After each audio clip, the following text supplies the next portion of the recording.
Holy sh. Hey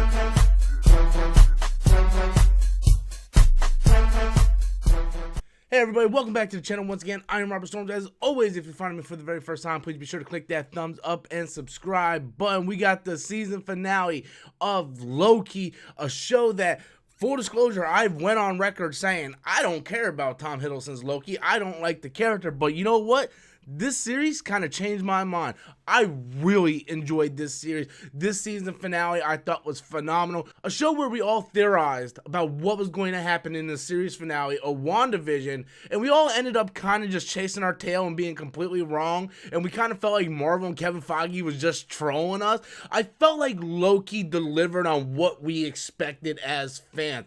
Midway through this series, a lot of people thought Kang the Conqueror was going to be that villain. Spoiler alert, Kang the Conqueror showed up as the villain. Jonathan Majors, who shows up toward the end of this episode, revealing himself to be Kang himself.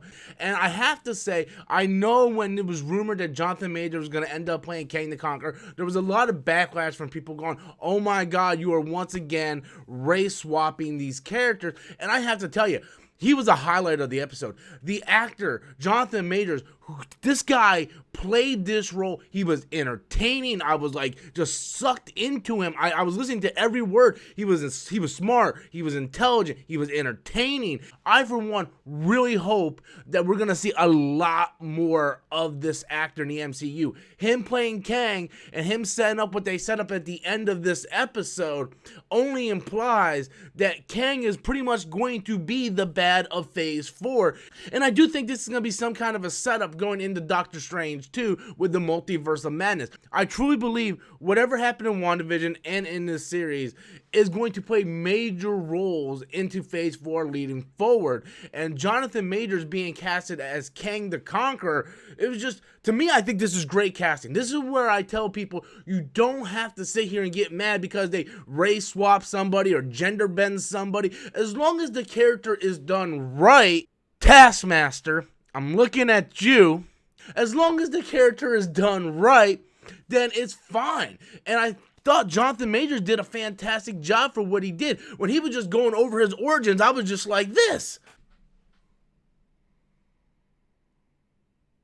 I mean, that wasn't an exact reenactment, but you know what I mean. I was just, boom, I was there. I was like listening to everything this guy said. Then we get to the end of the episode where Loki confronts Owen Wilson's character, and we find out that he's in a totally different timeline now. He looks over and we get that Planet of the Apes reaction where he realizes, oh no, something bad really happened. And you see the giant statue of Kang, and boom, it's done. Credits roll. And you're just sitting there going, oh my god. Now, on the bright side, we do get a confirmation that we are getting a season 2 of this. So maybe I'm just blowing smoke and I'm thinking too much of this. And maybe Kang is just going to be a villain in the Disney Plus shows. But I really, really believe it's going to play a major role in Phase 4 going forward. Because originally we heard Kang was going to play a role in Ant-Man 3. So with that said, and Doctor Strange Multiverse of Madness coming out, I think it's very possible that the events of WandaVision, Loki, possibly Spider-Man No Way Home, is going to lead up to the events of Doctor Strange 2 Multiverse of Madness, and it's just going to be chaos through Phase 4. Overall, I found this show a show I want to remind everybody I had no interest in. You can go back and look at my reaction. I'm like, I don't care about Loki. This show I thought was great.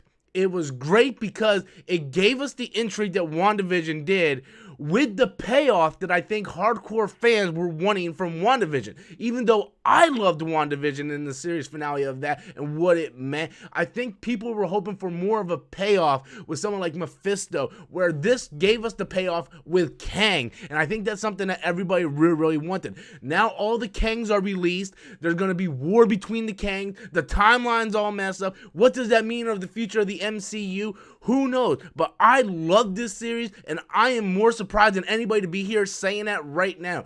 Overall, series was great. Can't wait to see season 2 when it comes out, and can't wait to see what the repercussions of this show does for the MCU. Leave those comments in the comment box below. Be sure to hit that like, subscribe button if you're not already a subscriber to the channel. That way you guys can stay up to date on all future content. Until next time, as always, I am Robert Storms, and that's my opinion.